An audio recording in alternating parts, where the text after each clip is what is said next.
Hello बच्चों, मैं doctor Sunita नंदन कक्षा 11th के लिए गद्य भाग में पाठ लेकर आई स्पीति में बारिश, जिसके लेखक हैं श्री कृष्णनाथ जी। तो स्पीति में बारिश ये एक यात्रा वृत्तांत है। इसमें कृष्णनाथ जी ने जो यात्रा की है वो अनुभव लिखा है। यात्रा वृत्तांत, वृत्तांत का मतलब हाल। तो स्पीति एक जगह है, स्पीति में बारिश ये यात्रा वृत्तांत है। इसमें लेखक श्री कृष्णनाथ जी द्वारा हिमाचल प्रदेश के मध्य में स्थित स्पीति नामक जगह है उसकी यात्रा का वर्णन किया गया है। स्पीति हिमाचल प्रदेश के लाहौल स्पीति जिले की तहसील है। कहाँ है स्पीति? हिमाचल प्रदेश के लाहौल स्पीति जिले की तहसील है। लाहौल स्पीति जिला ऊंचे दर्रों और कठिन पहाड़ों से घिरा हुआ है। आप नेट पर सर्च करके देखिएगा। इसलिए यहाँ परस्पर संपर्क वायरलेस सेट के माध्यम से होता है। केलंग के बादशाह और काजा के सूबेदार के बीच संपर्क वायरलेस सेट पर संदेश भेजकर ही होता है, क्योंकि बसंत में भी 170 मील आना जाना मुश्किल है। सर्दी की ऋतु में तो ये बिल्कुल असंभव ही है। प्राचीन काल में यह स्पीति तहसील भारतीय साम्राज्यों का अनाम अंग थी। साम्राज्यों के टूटने पर यह स्वतंत्र थी, लेकिन मध्य युग में कभी लद्दाख मंडल, कभी कश्मीर मंडल, कभी बुशहर मंडल, कभी कुल्लू मंडल, कभी ब्रिटिश और कभी ब्रिटिश भारत के तहत रही है। इसका अलंघ्य भूगोल ही उसे स्वतंत्रता देता है, इसकी रक्षा करता है, इसका संहार भी करता है।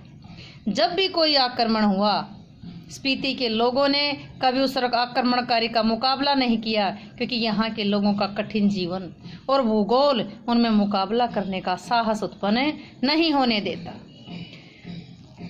इनका जीवन बहुत मुश्किल है, बहुत कठिनाइयों से भरा हुआ है। स्पीति तहसील की जनसंख्या लाहौल जिले से भी कम है।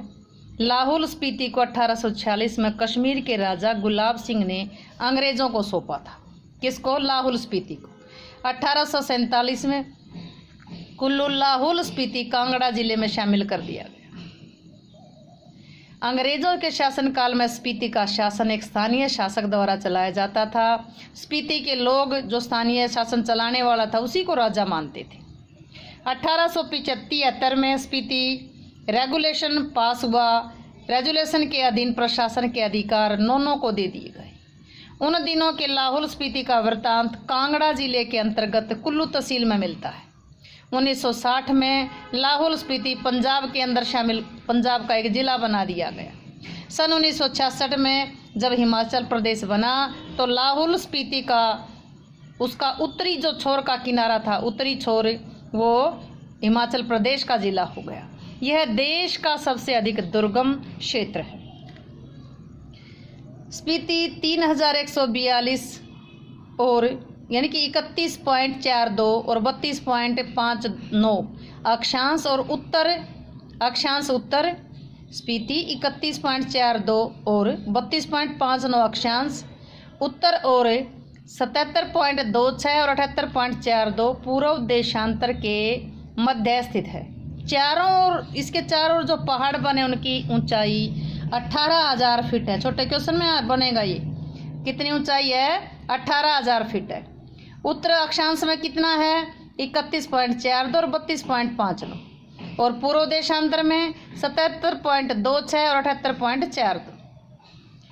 इसके ये पहाड़ स्पीति को पूर्व में तिब्बत, पश्चिम में लाहौल, दक्षिण में किन्नौर, उत्तर में लद्दाख से अलग करते हैं।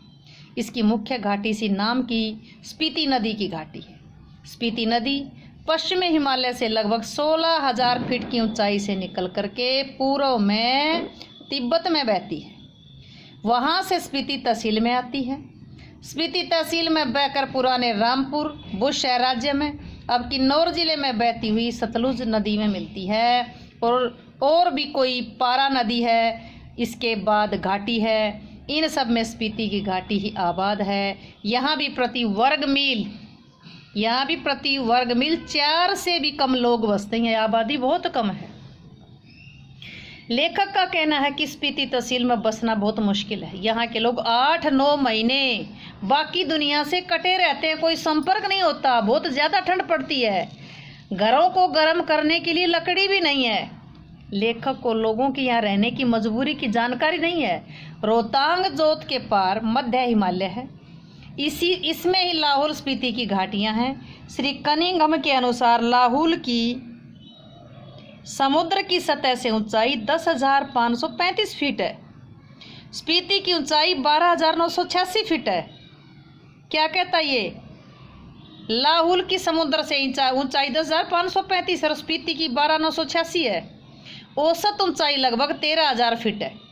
उत्तर में हिमालय की जो श्रेणियां स्पीति को घेरे हुए हैं उनमें बारालाचा दर्रे की ऊंचाई लगभग 16,221 फीट से लगा करके 16,500 फीट का लगाया गया है। दक्षिण में माने श्रेणी का नाम, माने क्वेश्चन बनेगा, माने श्रेणी का नाम ओम मणि पद्मे हूँ, ये उनका बीज मंत्र है। किन का? बौद्धों के माने मंत्र के नाम पर रखा गया। क्वेश्चन बनेगा ये माने मंत्र उसको, यानी कि माने श्रेणी का नाम किसके ऊपर रखा गया कि ओम मणि पद्मे हूँ, ये बीज मंत्र था। किन का था? बौद्धों का बीज मंत्र था, बौद्धों का माने मंत्र था, उसके आधार पर माने श्रेणी का नाम रखा गया। ऐसा लेखक का विचार है। लेखक का कहना है कि अगर ऐसा नहीं है तो उसका मानना है कि इन पहाड़ियों में माने मंत्र का इतना जाप हुआ है, इतना जाप हुआ माने मंत्र का कि लोगों ने इन पहाड़ियों को, इन श्रेणियों का नाम ही माने रख दिया। इंपीरियल गजेटियर में माने की श्रेणी की ऊंचाई 21,646 फीट बताई गई है। कई गांव समुद्र की सतह से 13,000 फीट से ऊंचे बसे हैं। स्पीति तहसील इसी मध्य हिमाचल में स्थित है। लेखक बताता है कि देश और संसार के मैदानों और पहाड़ों से युवक युवतियां आएं, किलोल करें। लाहौल की तरह स्पीति तहसील में भी 2 ऋतुएं होती हैं। जून से सितंबर तक बसंत ऋतु होती है, बाकी वहां पर केवल ठंड शीत ऋतु होती है।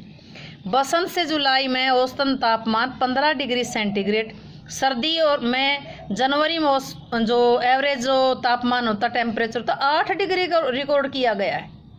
इतनी ज़्यादा ठंड है। यहाँ ठंड भी लाहौल से ज़्यादा पड़ती है। बसंत में भी यहाँ फूल नहीं खिलते। स्पीति में लाहौल से भी कम वर्षा होती है। स्पीति में साल में 1 फसल होती है। मुख्य फसल 2 किस्म का, जौ, गेहूं, मटर और सरसों। इसमें भी जौ मुख्य है। सिंचाई का साधन पहाड़ों से जो आ रहे नाले हैं या उन पर बनाए गए जो कुल हैं, ये नालियां पहाड़ों के किनारे किनारे बहुत दूर तक जाती हैं। स्पीति नदी का किनारा इतना चौड़ा है कि पानी किसी के काम में नहीं आता।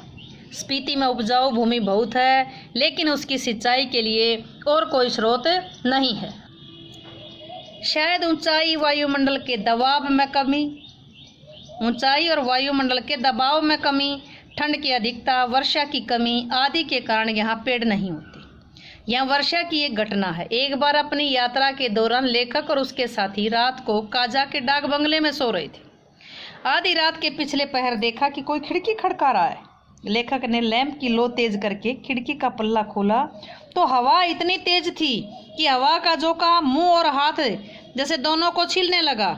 लेखक ने पल्ला भिड़ा दिया, यानी कि खिड़की को बंद कर दिया। अंधेरा, पल्ले की आड़ से देखा बारिश हो रही थी। लेखक बारिश को देख नहीं रहा था, सुन रहा था। अंधेरा, ठंड और हवा का झोंका आ रहा था। स्पीति की घाटी में वर्षा हो रही थी। स्पीति के लोग लेखक और उसके साथियों का स्पीति में आना शुभ कह रहे थे कि आपके आने के बाद स्पीति में बारिश हुई है, अतः आपका आना शुभ है। तो ये पाठ आपको समझ आया होगा, कहानी समझ आई होगी। ये एक यात्रा वृत्तांत था कृष्णनाथ जी का। समझ आया हो तो वीडियो को लाइक करें, शेयर करें, चैनल को सब्सक्राइब करना ना भूलें।